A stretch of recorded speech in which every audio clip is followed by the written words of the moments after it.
Hey guys, welcome back. My name's Janice. Today's video is going to be a follow-up to my liver cleanse video. If you haven't watched it, it's really important to do that first. Otherwise, you're going to wonder what the heck I'm talking about here. But the book that I'm talking about is called The Amazing Liver and Gallbladder Flush by Andreas Moritz. It was honestly one of the most life-changing books that I've ever read.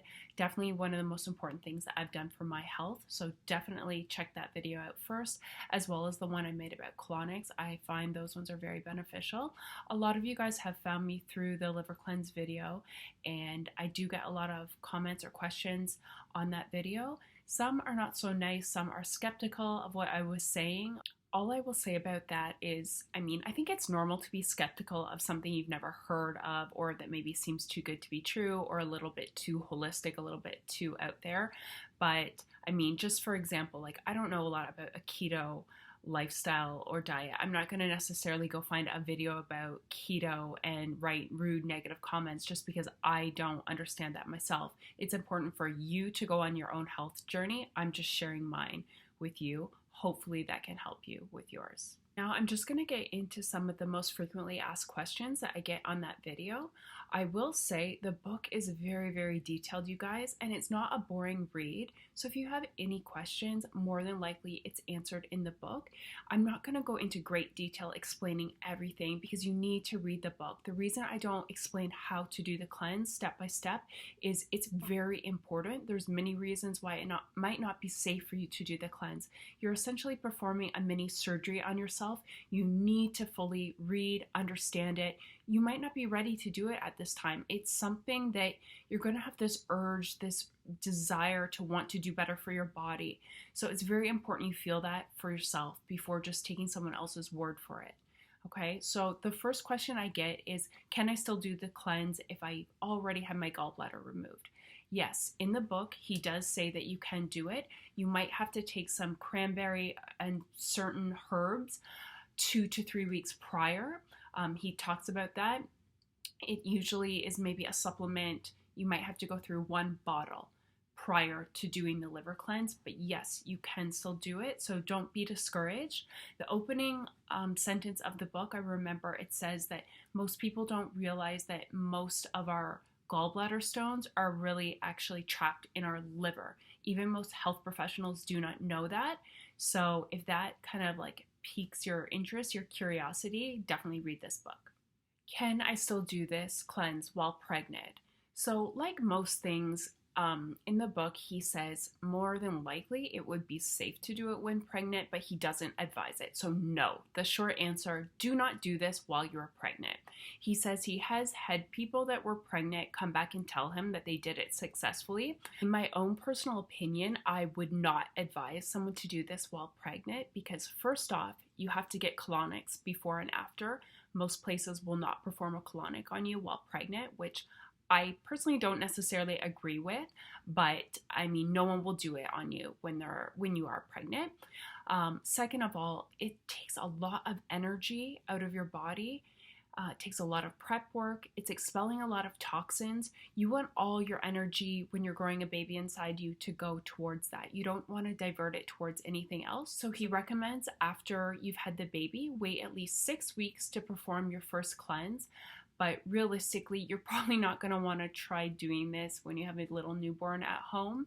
I would say maybe once your baby is old enough, definitely before you get pregnant with your next child, if you plan to, have more kids down the line, definitely do a series of these cleanses. Try to get all the stones out of you so your body is, the healthiest it can be to grow a new life inside of you.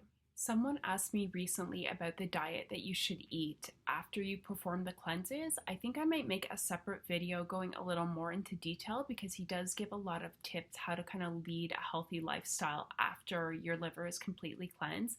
Ideally, I think you should try to eat primarily a plant-based diet. I would never tell someone to eat a vegan diet. Again, that is something you have to choose for yourself and do what feels right for your own body. I think though, eating primarily plant-based, and if you do want to eat meat or dairy, make sure it's a higher quality. Personally, myself, I don't like to have a whole lot of dairy, although the last year I have been a little bit more lax about that, and my skin has still been pretty clear. My eczema has not come back. But essentially, you want to avoid processed foods that lack nutrients and fiber. You want to be able to expel the things that you take into your body. If something's not fibrous enough, it's not going to pass through. It's going to sit basically as sludge in your GI tract. You want to avoid alcohol, be drinking enough water, do kidney flushes, etc. But I will make a separate video about tips after the liver cleanse or just in general to keep your body healthy.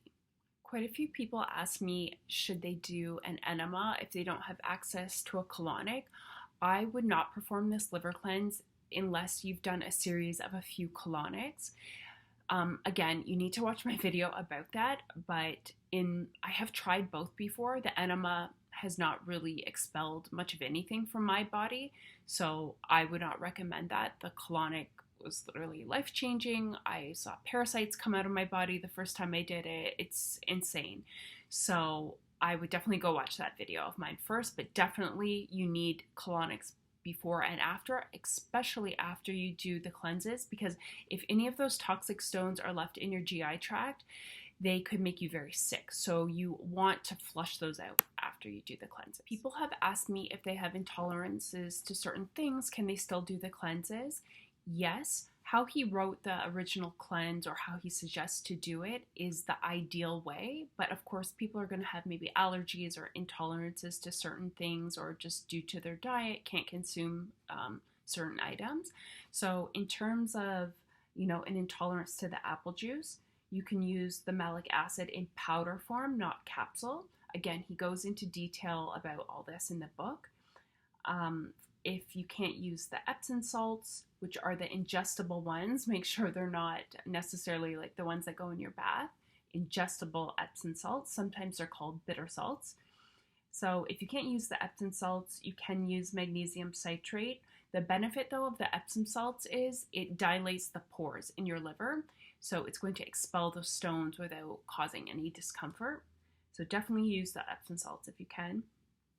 If you can't use olive oil, you could use a macadamia nut oil, grapeseed oil, cold pressed sunflower oil. Don't use canola or soy, and make sure the olive oil that you're using is a pure 100% organic one that's not cut with canola or soy oil.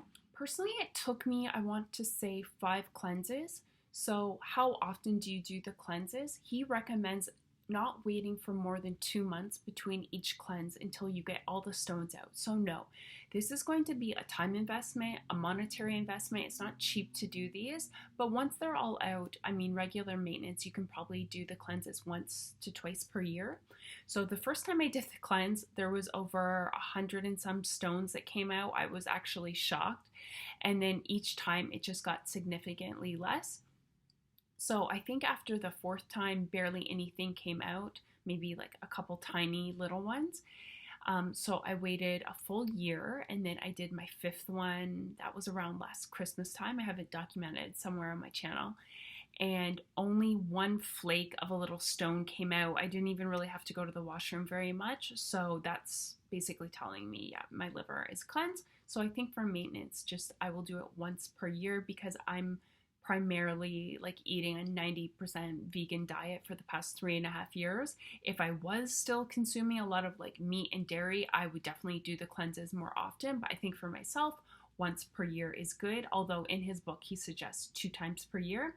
And the ideal time to do it is 10 days before or after, when the seasons change. So when the seasons change, your body undergoes many physiological changes, and it's more apt to release a lot of toxins. So if you do the cleanse either in the 10 days prior or after to when a season changes, your immune system is a little bit lower. It's a little bit weakened. Think, this is usually the time people get colds and flus, is when the seasons start changing. So if you give a little boost to your liver at that time of year, it's really, really going to help your body out. He also advises, if possible, to avoid doing the cleanse during a full moon. What age can you do to be the cleanse? You can be age 10 or above. So for age 10 to 16, there's instructions in the book that you're going to want to do a smaller dosage of things. After age 16, as long as you're of an average size, not too petite, you can do the original cleanse.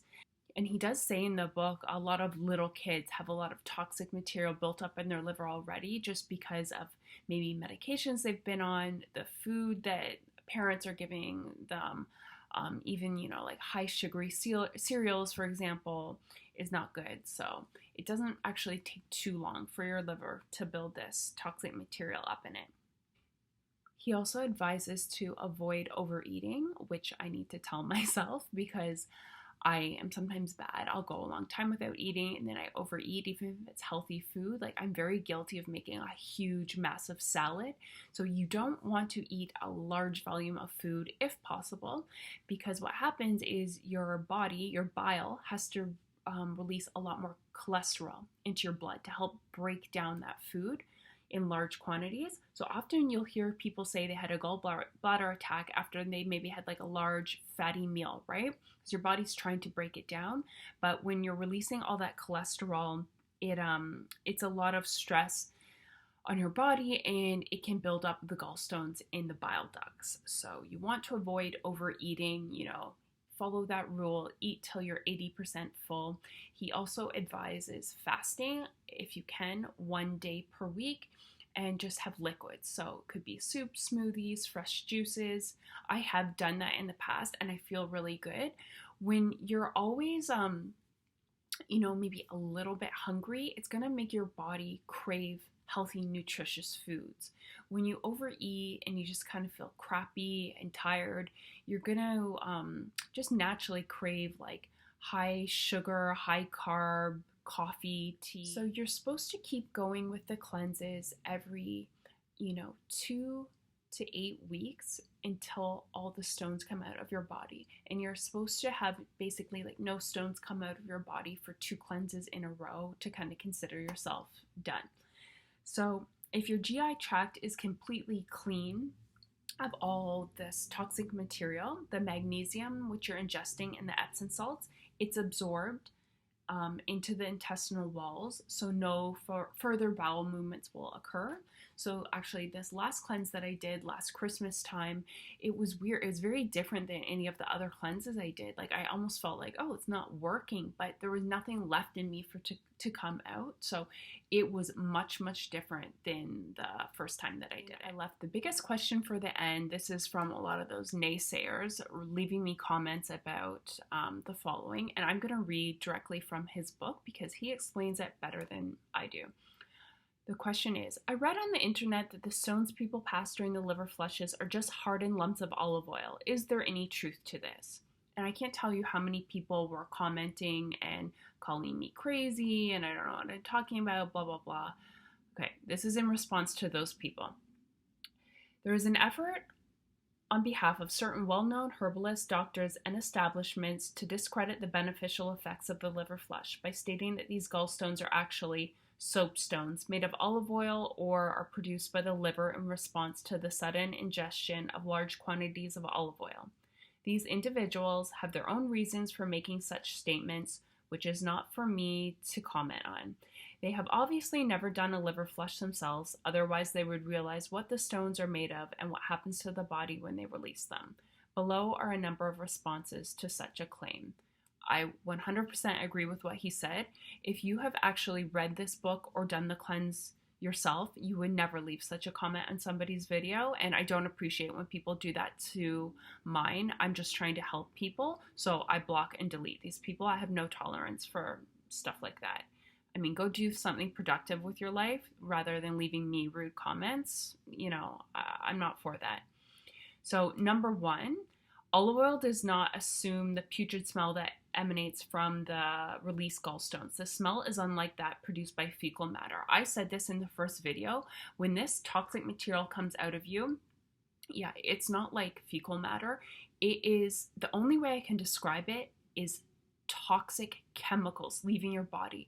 It actually burns your rectum because it is so toxic. It is just something you have to experience for yourself.